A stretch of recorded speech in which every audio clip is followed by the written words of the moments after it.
Este é o Free Speech e nós vamos falar sobre a cronologia dos conflitos em Moçambique e desde já quero dar créditos aqui à DW África e por que estou trazendo este assunto. Eu estou realmente preocupado com a situação atual que o país atravessa. Eu sei que existe uma parte da sociedade com talvez a intenção de achar que pode-se adiar o sofrimento de um povo com algumas emendas e remendo, mas o que eu quero dizer para vocês é que, como costuma-se dizer, o remendo é pior que o soneto. Meus amigos, os próximos dias poderão ser complicados. Eu ainda vou gravar um outro vídeo falando acerca do custo destas negociações que vão começar agora, cerca de 90 e tal milhões de meticais para esta negociação que vai começar no tal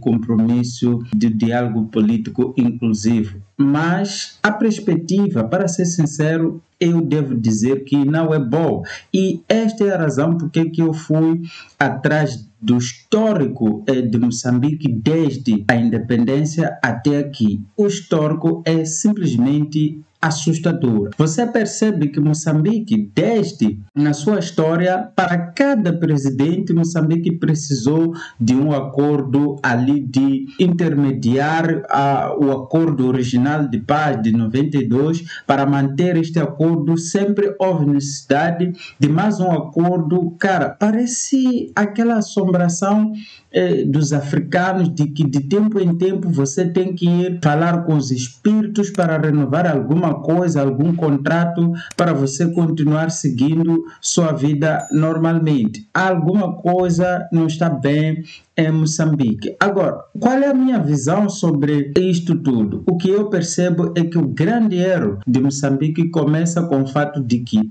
a sua própria fundação como Estado é uma fundação errada. E quando tentou-se fazer uma guinada no sentido de se ir para a mudança, eu entendo que esta guinada não foi feita da forma correta. Ela foi feita simplesmente para aparentar que estava-se a mudar, mas a ideia original das pessoas que projetaram e fundaram o Estado moçambicano não foi de olhar para um Estado multipartidário onde as pessoas pudessem participar de forma livre. Esta não foi a ideia destas pessoas e por isso que no momento em que tentaram mudar, fizeram isso aparentemente. Tentou-se dizer que Moçambique foi para uma economia de mercado livre, foi para a democracia, mas na prática isso não aconteceu e é por causa desta maldição que de tempo em tempo nós temos que ir renovar o acordo de paz de 92 e da pior forma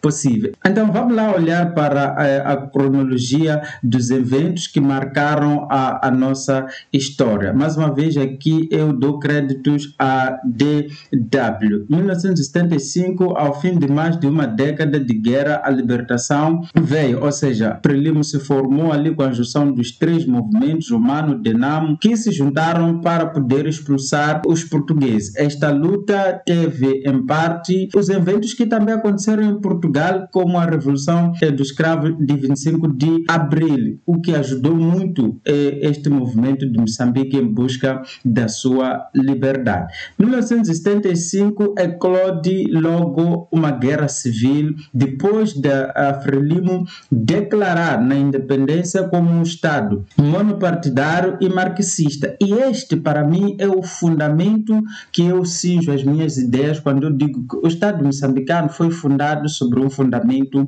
errado. O que é um Estado monopartidário e marxista? É a visão da União Soviética que foi implementada na Alemanha Ocidental e que viu-se que deu errado.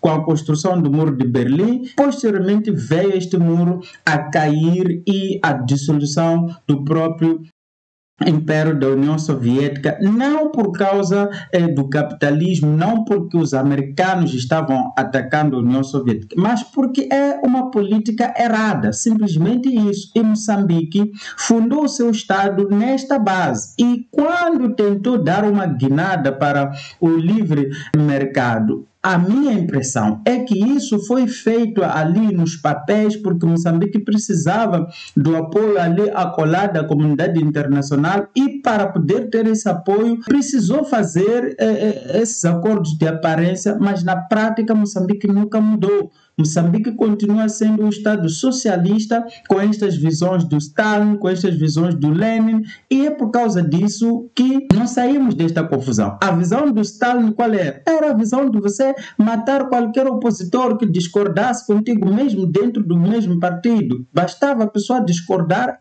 tinha que matar. Leiam a história desses personagens, vão perceber que é esta visão que continua a nos guiar.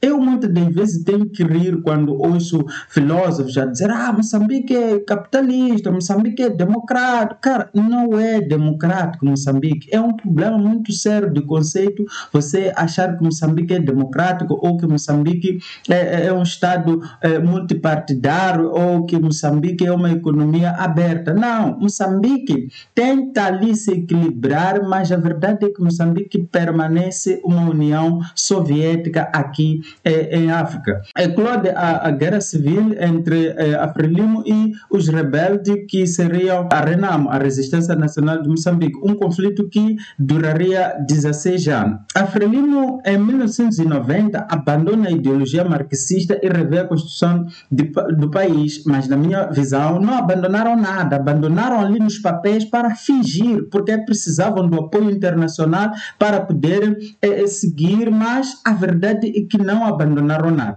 Em 1984, Samora Machel assina o acordo de Incomate, onde se previa por lado do governo de apartheid, do regime de apartheid da África do Sul, que a Frelimo não desse abrigo aos atores ali do ANC e, por outro lado, que este regime do apartheid não desse apoio aos rebeldes da Renamo. Este acordo foi fracassado, não deu em nada. E chegou-se ao acordo de 92, que é o acordo de Roma. 4 de outubro se assinou este acordo, onde algumas demandas incluíam a integração dos homens da Renamo na estrutura das instituições aqui em Moçambique, os militares, ali toda aquela confusão, reformas do próprio Estado com a integração de diferentes pessoas que faziam parte da Renamo na estrutura de governação do país. Isso teve lá seus problemas. Depois tivemos a eleição, a primeira eleição no modelo multipartidário de 94, que segundo os observadores foi uma eleição justa. E depois tivemos ali a eleição de 99, onde começa a ser contestada. Segundo os observadores, esta eleição também foi justa. Mas, depois disso, o que se seguiu foi que as eleições foram contestadas tanto pela Renamo quanto por estes observadores internacionais. E a coisa de lá para cá foi desandando. 40 mortos em 2000, num tumulto que envolveu ali os membros da Renamo, que foram, segundo as informações, assassinados pela polícia quando se revoltavam ou manifestavam contra a falta de transparência nos escrutínios ali realizados. E de lá para cá, meus amigos, a coisa foi desandando. Foi a eleição do Gebuza com contestação. E durante todos esses tempos, uma coisa que marcou a governação desses todos líderes, desde o próprio Sano, é que sempre houve necessidade de acordos em virtude de os outros acordos anteriores não terem sido cumpridos. Chegou-se a era do Gebuza. Foi a pior, talvez, até aquele momento, com revoltas populares contra o custo de vida, e foi também ali no final do mandato de Gebuza que começaram essas histórias de rapto aqui em Moçambique. E depois, na altura, o Nyusi era o ministro da Defesa, e neste momento já se preparava ali a saída do Gebuza e não se conseguia resolver nada com o país em conflito. E não se resolveu nada.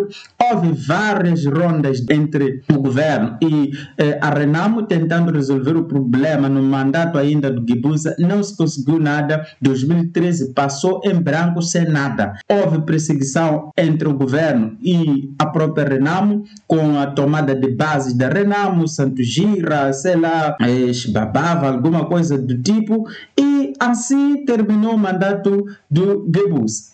do jeito como termina o mandato de Guebuza é praticamente do mesmo jeito como termina o mandato do Filipe Nyusi, ou seja, com o país em situação instável, com perseguições, com conflitos, um monte de confusão arrumado, e o Nyusi termina assim o seu mandato, entra o Chapo. A história repete-se em todo este ciclo. O nosso país, meus amigos, nunca esteve em paz. O que está a acontecer neste momento, estamos a falar em 2025, é praticamente a repetição destes eventos. Tivemos a tomada da base de Santo Gira e Dhlakama teve que fugir, tivemos a ronda de negociatas que chegou a 60 e tal rondas com o Pacheco lá a liderar as coisas e sem nenhum resultado. Tivemos as escoltas ali no percurso de Save para, sei lá, Santo Gira, tudo aquilo, com a confusão dos ataques ali contra a circulação. E não conseguimos nada. Terminou assim o mandato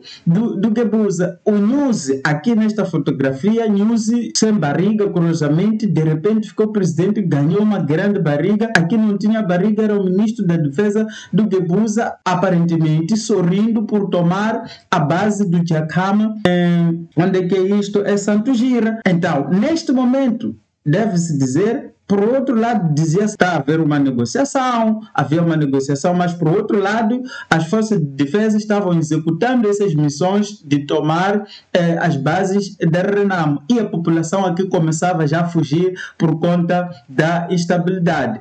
Aqui já havia anúncios por parte do Mazanga de rompimento do acordo de 4 de outubro de 92. A situação era um caos formado e nada se tinha de consenso para pacificar o país. As manifestações contra a guerra, contra os raptos, tomavam Moçambique.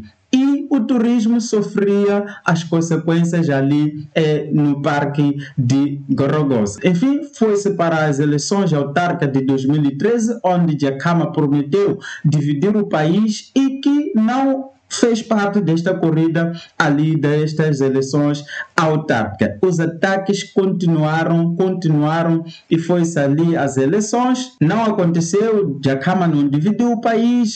Eu sinceramente não consigo ter perspectiva de algo melhor vindo por aí. As coisas ficam pior. Aqui tivemos a tentativa do governo brasileiro na era Dilma Rousseff de oferecer esses aviões de ataque leve ao solo, o que despertou uma contestação até por parte dos próprios deputados brasileiros, porque Moçambique vivia tempos de conflito e ir pedir esses aviões, se entendia que a ideia era mesmo, em parte, dizer que está-se a negociar e, em outra parte, estava-se, na verdade, tentando ali atacar a Renamo ou acabar com a Renamo. Então, eu sinceramente vejo com grande desconfiança tudo o que está acontecendo neste momento e não consigo acreditar que teremos paz. Vamos ter expectativa de que alguma coisa vai acontecer, mas, meus amigos, a situação de Moçambique é realmente assustadora.